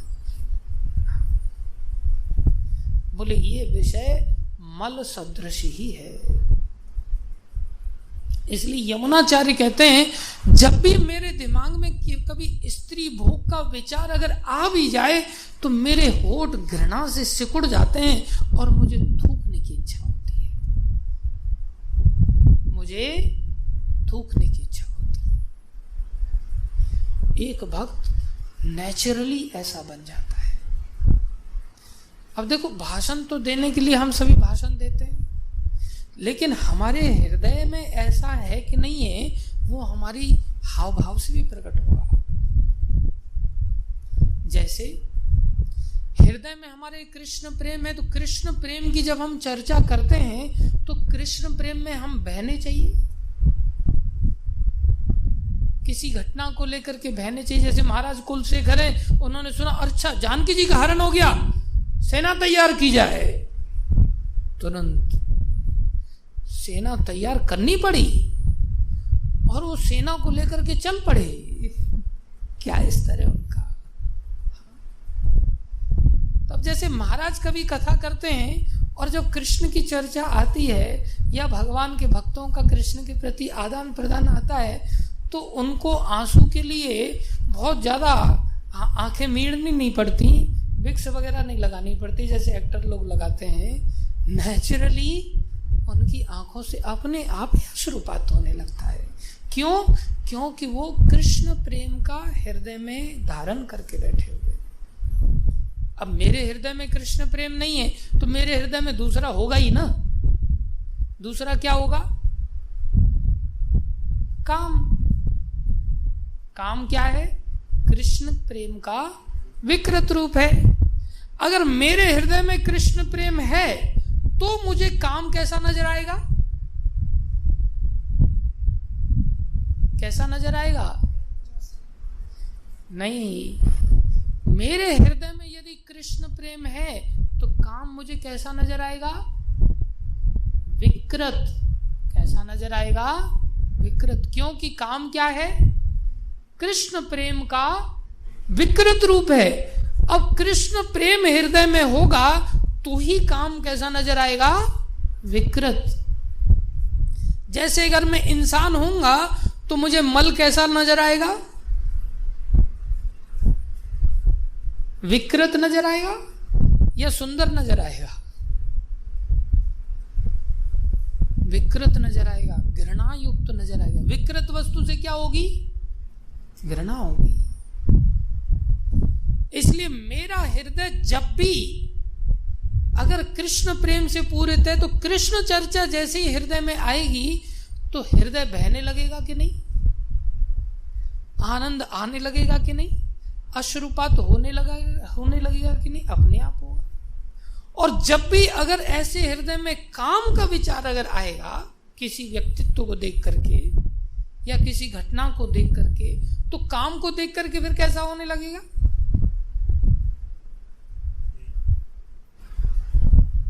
कैसा होगा? घृणा होगी। काम को देख करके कैसी होगी? घृणा होगी। और ये मैंने महाराज के अंदर दोनों ही देखे। और जब भी उनको किसी व्यक्ति के बारे में ऐसा पता चलता है, ये ऐसा दुष्कर्म करा, गंदा आदमी था। मैं तो मुंह बना रहा हूं, अंदर हृदय नहीं है। लेकिन महाराज को मैंने देखा है, वो एकदम इतनी गंदगी, इतनी, ये सबसे बड़ी गंदगी यही है। वो उसी भाव मुद्रा को चखते हैं, अनुभव करते हैं। इसका अर्थ ये नहीं है कि कोई स्त्री से घृणा करे। इसका अर्थ ये नहीं है कि कोई पुरुष से घृणा करे। आत्मा की दृष्टि से जब देखा जाए तो कुत्ते से भी महाराज युधिष्ठिर प्रेम करते हैं। इसलिए घृणा किसी से नहीं। लेकिन जैसे जब अर्जुन के सामने उर्वशी ने प्रस्ताव रखा तो अर्जुन ने उर्वशी से घृणा किया क्या? नहीं, उल्टा क्या किया? सम्मान दिया, मां बना लिया। ये नहीं सोचा अरे ये इस भाव से आ रही, मैं इसको मां कैसे बनाऊं? इसका भाव तो बड़ा गंदा है, इतने गंदे भाव से मेरे पास आई है, अब मैं इसको मां बना सकता हूं क्या? नहीं, आत्मा के स्तर से देख रहे हैं। ऐसा होना कोई चुटकी बजाने का खेल है? ऐसे नहीं हो सकता।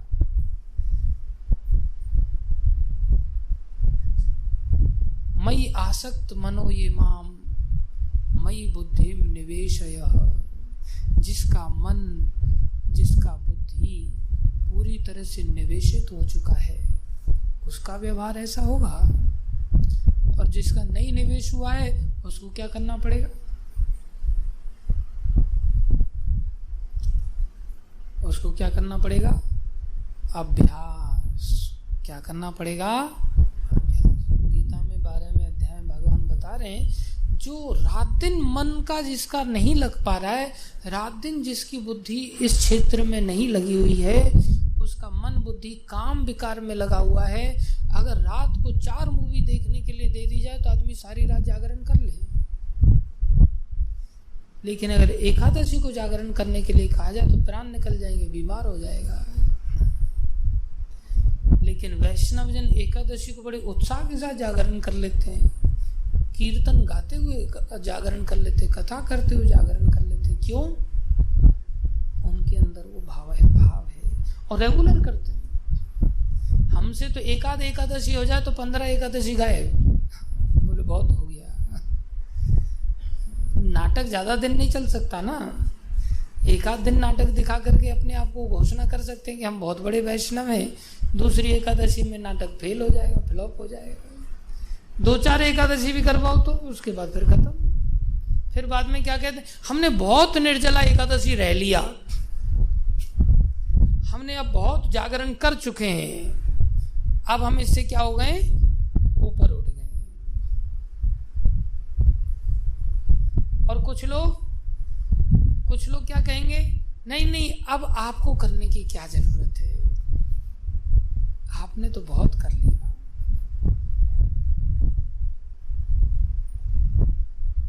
लेकिन जो भक्त होगा उसको करना पड़ता नहीं है भाई, उसका अपने आप ही सब चीजें होती है। वो बहाना नहीं ढूंढता, हाँ यार तूने बोल दिया, हाँ मैंने बहुत कर लिया पहले ही, अब तुम बोल रहे हो अच्छी बात है, अब ज्यादा करने की क्या जरूरत है। नहीं तो सृष्टि का क्रम बदल सकता है, कुछ उथल पुथल हो सकती है, इसलिए छोड़ो, तुम्हारे कहने को मैं स्वीकार कर लेता हूँ। प्रभुपाद जी ने एक दिन गलती से एकादशी के दिन बेसन का लड्डू खा लिया था, दूसरे दिन प्रभुपाद जी ने व्रत रखा। ये नहीं आपने तो बहुत व्रत कर लिया, अब आपको क्या जरूरत है। जैसे कोई कहे आप तो भक्त बन गए, अगर आपको भागवत में बैठने की अब क्या जरूरत है, आपको गीता क्लास में बैठने की क्या जरूरत है। नहीं, अगर कोई भक्त बन गया है तो वो तो कभी रह ही नहीं सकता बिना बैठे। भक्त नहीं बना, हो सकता है उसको जबरदस्ती बैठना पड़ रहा हो, लेकिन जो भक्त बन गया है वो तो इसके बिना रह ही नहीं सकता। तो ये जो मनुष्य शरीर हमारे पास है, इसको हमें विकृतता को समझने के लिए है कि काम कितना विकृत है, प्रेम कितना शुद्ध स्वरूप है। इस काम से मुक्त होकर के हम अपने आप को अगर योगी मानते हैं, ज्ञानी मानते हैं या भक्त मानते हैं, सर्वथा इससे वर्जित होना पड़ेगा। इससे संबंधित जो कामनाएं हैं उनका भी हमें त्याग करना पड़ेगा। केवल यौन ही काम के अंदर नहीं आता, शरीर के स्तर पर जो हमारा पारिवारिक पोषण की जो व्यवस्था है, क्या इसके रख रखाव के लिए पैसा इकट्ठा करना है, उसके लिए पैसा इकट्ठा करना है, ये व्यवस्थाएं पूरा एक्सटेंडेड सेंस ग्रेटिफिकेशन ही कहलाएगा। और उसके लिए जो कुछ भी किया जा रहा है वो कर्मी को शोभा दे सकता है, उसको छूट दी जाती है, जा तेरे को मरना है तो मर, ऐसे ही क्या कर सकते हैं। जैसे सुअर को आपको छूट देनी पड़ेगी कि तू यार मल खाना ही चाह रहा है तो खा, तो सुअर है, क्या कर सकते। तो ये शरीर मनुष्य शरीर के रूप में हमें प्राप्त है, इसको शूकर कुकर की तरह व्यतीत करके कर्मी के जीवन में अपने जीवन को नहीं बिताना चाहिए।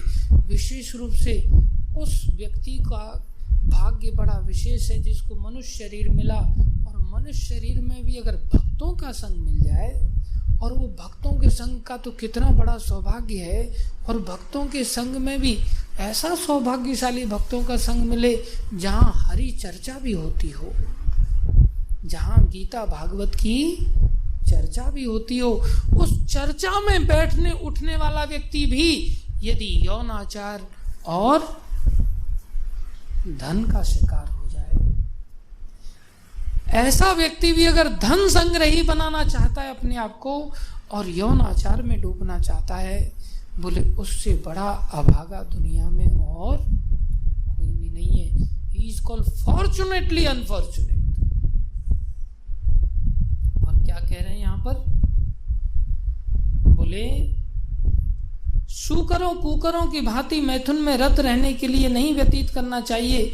यह भौतिक जीवन समस्याओं का हल ढूंढने के लिए है। और आगे कह रहे हैं किस तरह लोग मनुष्य जीवन रूपी वरदान को मूर्खता पूर्वक नष्ट कर देते हैं।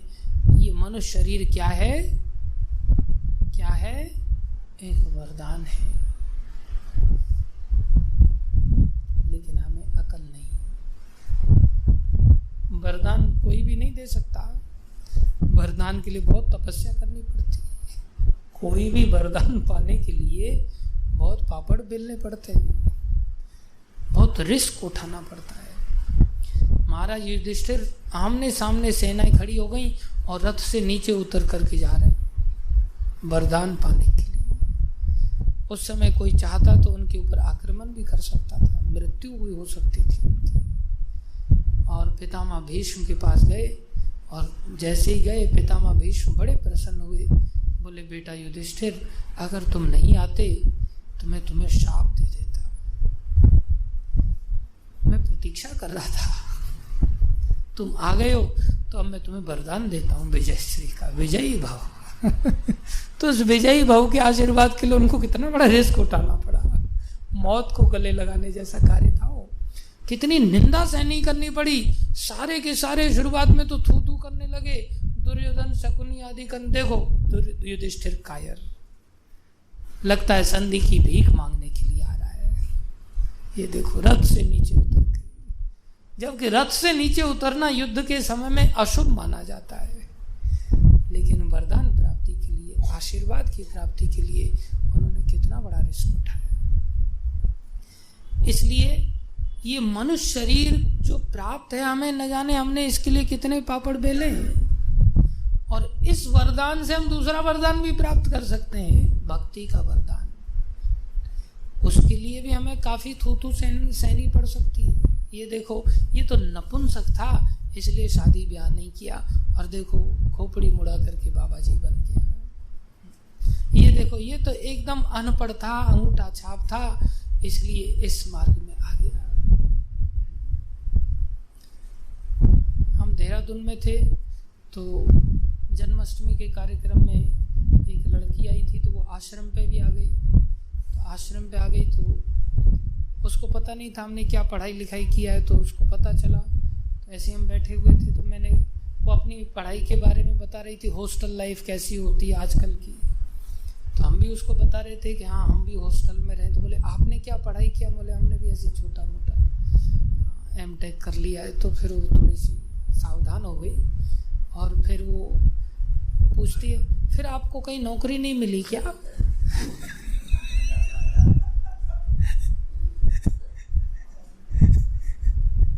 सीधा उसका सीधा स्टेटमेंट था, फिर आपको कहीं नौकरी नहीं मिली क्या?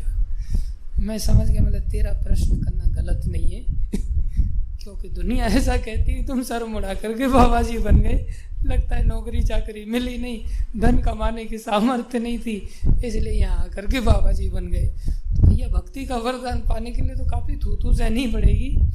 छोटे छोटे बच्चे जो 12वीं तक नहीं हो पा रही जिन लोगों से, वो भी आपको टोंट मारेंगे, कैसे नकल पकल से चोरी चपाटी करके या तो ऐसा पैसा दे करके डिग्री ले लिया था क्या, नौकरी चाकरी नहीं मिला, जो इस रास्ते में आ गए। अरे दम था छोड़ने का तो बहुत बड़ा अधिकारी बनकर के या प्राइम मिनिस्टर बन के छोड़ते, इतना जल्दी क्यों छोड़ दिया?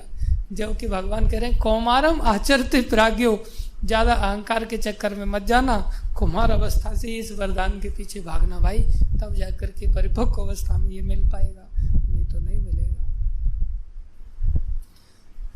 लेकिन हमारी स्थिति अहंकार से इतने भरे पड़े हैं कि हमें येन केन प्रकार अहंकार, लोभ, लालच, काम, ये सब चीज़ों के प्रति हम किसी भी हद तक नीचे गिरने के लिए तैयार हो जाते हैं। याद रखो, ये शरीर एक बहुत बड़ा वरदान है।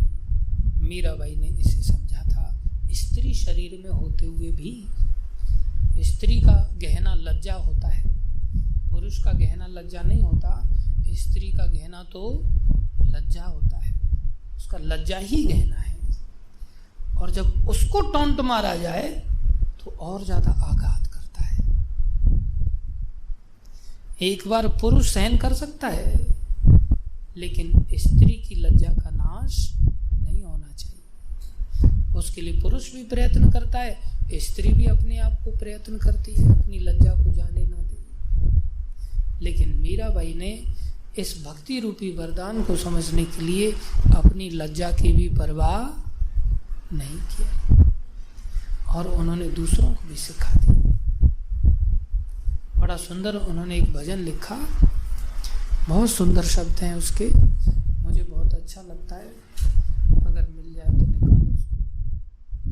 नहीं ऐसो जन्म बार बार, नहीं ऐसो जन्म बार बार, कहाँ जानू कछु पुण्य प्रगटे, कहाँ जानू कछु पुण्य प्रगटे, कहाँ जानू कछु पुण्य प्रगटे, कहाँ जानू कछु पुण्य प्रगटे।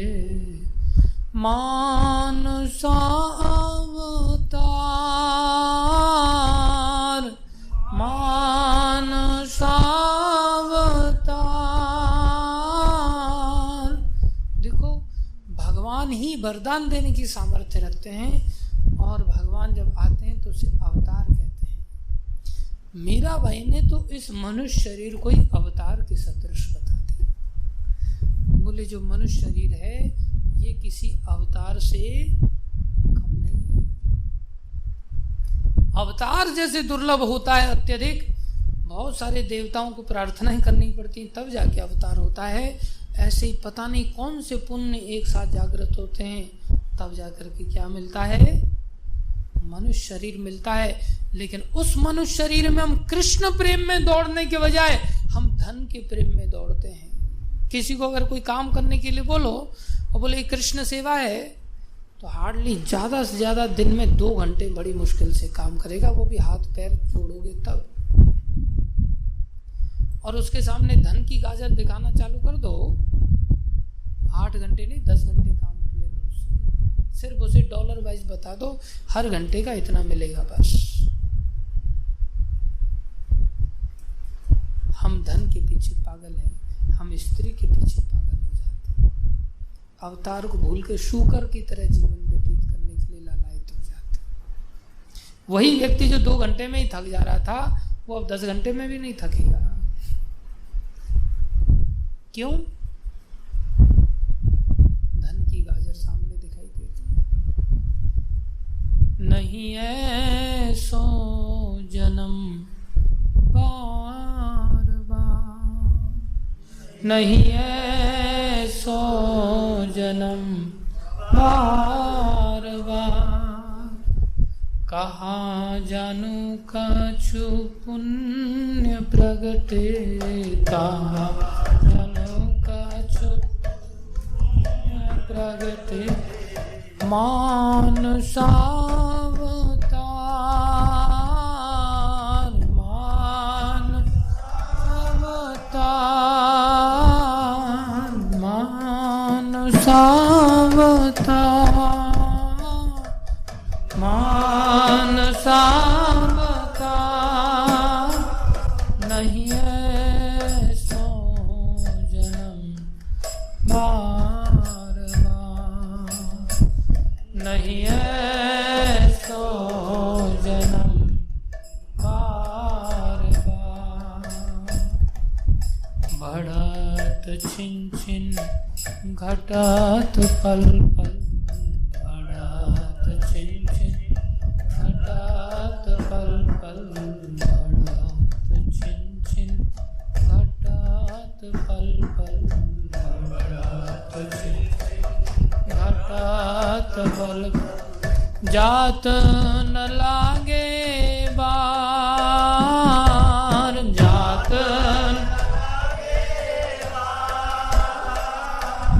जात न लागे बार, जात न लागे। नहीं ऐसो जन्म बार बार, नहीं ऐसो जन्म बार बार। कभी पहले बोलने लग जाते हो, कभी तुम्हारा डिले चलता है। ताल के साथ गाना सीखो। वृक्ष के जो पात टूटे, वृक्ष से जो पात टूटे, वृक्ष से जो पात टूटे, वृक्ष से जो बहुरे न लागे डार, बहुरे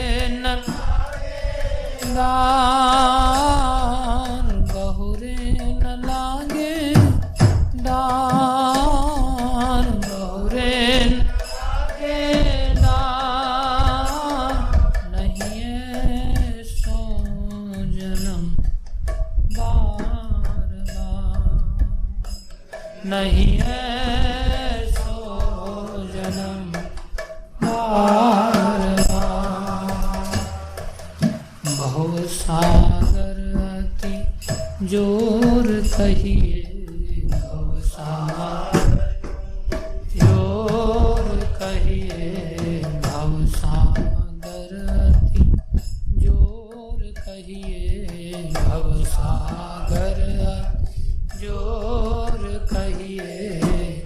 ये जो भव सागर है ये संसार के जैसा समुद्र नहीं है। संसार के समुद्र को तो आप बैठ करके देख सकते हो कि हाँ इसमें कैसी लहरें आ रही हैं, आनंद ले सकते हो, लेकिन इस भवसागर का लहरें ऐसी नहीं है। क्या कह रही हैं? ये बड़ा अगाध सागर है, बड़ा विशाल है, अनंत सागर है। इसकी जो धाराएं, इनकी जो लहरें उठती हैं ये बहुत ऊंची ऊंची उठती है, बीभत्स है। जैसे सुनामी की लहर तो कुछ नहीं है इसके सामने। अनंत ऊंची धार अनंत ऊंची धार अनंत ऊंची धार ऊंची धार। मीराबाई समझा रही हैं इस भवसागर से किस माई के लाल की ताकत है, जो अपने आप को, कौन जीव है जो बचा सकता है? कोई नहीं। ये मनुष्य शरीर रूपी अवतारी एक नौका ही है, जो चाहो तो बचा सकते हो।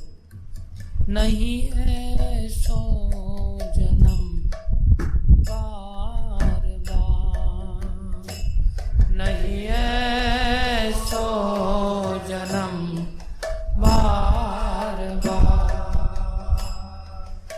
राम नाम का बांध बेड़ा राम नाम का बांध बेड़ा। बेड़ा बांधना है तो इस बेड़ा में आपको राम नाम की जरूरत पड़ेगी। संसार का कोई सामर्थ्य से पार नहीं कर सकता इस भाव सागर को। राम नाम के बेड़ा पर बैठ के जा सकते हो। राम नाम का बांध बेड़ा राम नाम बांध बेड़ा। उतर परले पार उतर परले पार उतर परले पार पार पार चाहो तो भगवान के नाम की बेड़ा से सहारा लेकर के पार हो सकते हो। नहीं ऐसो जन्म बार बार नहीं ऐसो जन्म बार बार। ज्ञान चौसर मंडी चौहटे ज्ञान शौरत मंडी चौहटे ज्ञान चौसर मंडी चौहटे ज्ञान चौसर मंडी सूरत पासा सार सूरत पासा सार सूरत पासा सार।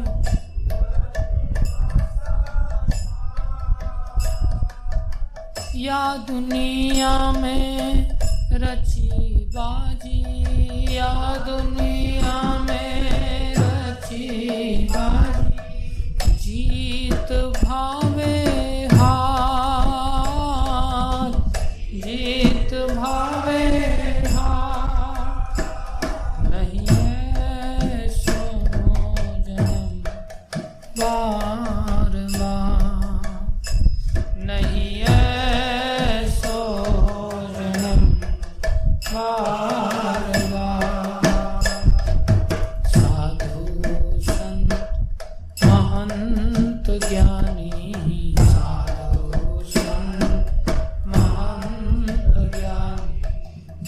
चलत करत पुकार, चलत चलत करत पुकार, चलत करत पुकार। साधु संत महंत ज्ञानी चलते चलते पुकारते हुए हम सबको सावधान करने का प्रयास करते हैं। क्या समझाते हैं? इन्हीं बातों को समझाते हैं। क्या? दासी मीरा लाल गिरधर, दासी मीरा लाल गिरधर, जीवना दिन चार, जीवना दिन चार दिन ही जीने वाले हो भाई, ज्यादा दिन संसार में नहीं हो। बाद में तो वैसे भी तुम्हें कोई पहचानने वाला नहीं। इसलिए शरीर में आकर के आत्मज्ञान के प्रति जागरूक होकर के आत्मचिंतक बनो, आत्मज्ञानी बनो, सेल्फ रियलाइज्ड बनो, कृष्णा रियलाइज्ड बनो और कृष्णा कॉन्शियस बनाने की चेष्टा करो। ये जीवन का लक्ष्य होना चाहिए। हरे कृष्णा कृष्णा कृष्णा हरे हरे, हरे राम राम राम हरे हरे, कृष्णा हरे कृष्णा कृष्णा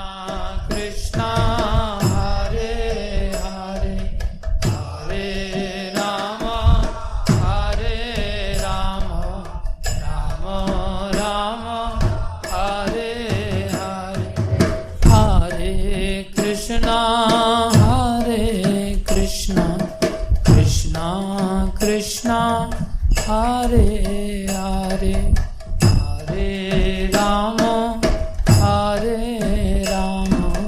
राम राम हरे हरे, हरे कृष्णा हरे कृष्णा कृष्णा कृष्णा हरे हरे, हरे राम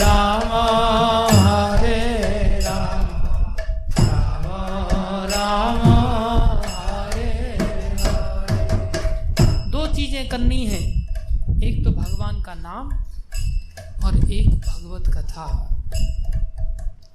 दो चीजों में कहीं भी लैग करेंगे ना हम, वहीं गिर जाएंगे। जैसे ही कोई व्यक्ति कथा छोड़ेगा, आगे चल के उसका नाम भी नहीं होगा और उसका साधना में कोई भी अंग नहीं कर पाएगा। धीरे धीरे सब उसका खत्म हो जाएगा।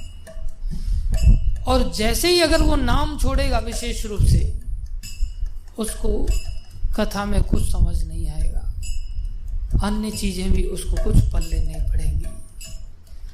कथा से नाम के अंदर निष्ठा बढ़ती है और नाम से कथा के अंदर निष्ठा बढ़ती है। हो सकता है किसी भी चीज को छोड़ देना, लेकिन कभी इन दो चीजों को मत छोड़ना।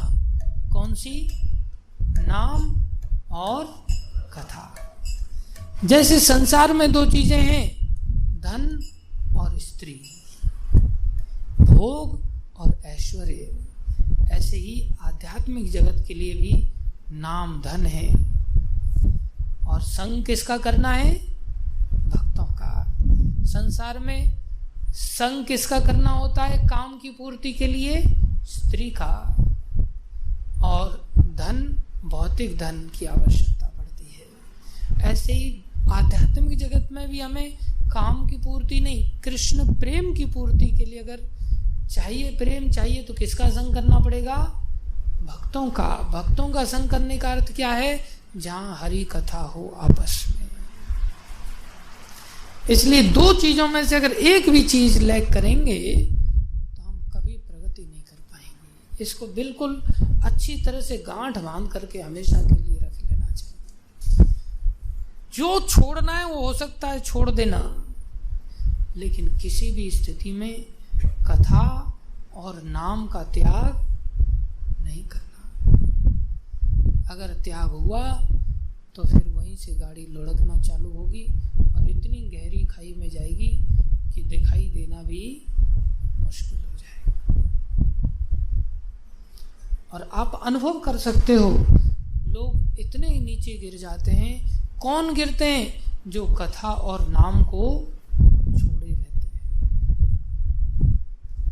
कुछ लोग कई बार नाम को छोड़ देते हैं कथा के लिए और कथा को छोड़ देते हैं नाम के लिए या अन्य चीजों के लिए। नहीं, ये दो चीजें इतनी अनिवार्य हैं, इनको किसी भी कॉम्प्रोमाइज के लेवल पे कॉम्प्रोमाइज नहीं करना चाहिए। लेकिन हमारी स्थिति क्या है? ये भी चलता रहे, ये भी चलता रहे। हम चाहते हैं अजामिल को जैसे मजे लेने के लिए भी मिल गए और लास्ट में उसका उद्धार भी हो गया, हमें भी ऐसा ही हो जाएगा। नहीं, अजामिल को उसके दुष्कर्मों के कारण यमदूतों को भी देखना पड़ा और उनका तुरंत उद्धार नहीं हुआ।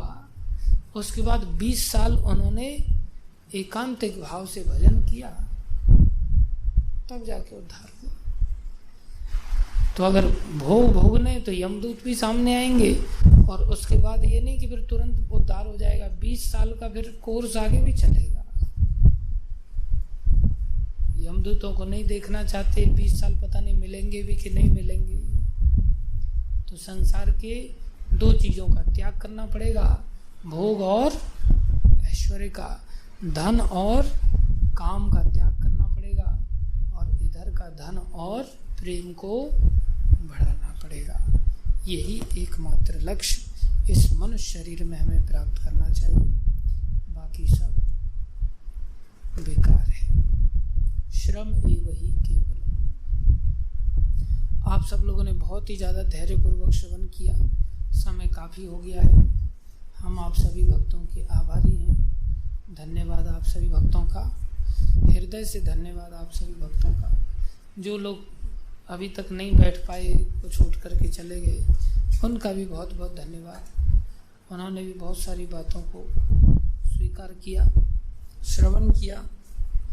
हमें भी भगवान ने कृपा करके इतनी सारी बातें बोलने के लिए प्रेरणा दिया। हमारे पास ऐसा कुछ था नहीं बोलने के लिए, कुछ सोचा भी नहीं था, लेकिन भगवान की अहेतु की कृपा से ही चीज़ें थोड़ी बहुत याद आती गई और आपके समक्ष बोल पाए। जी।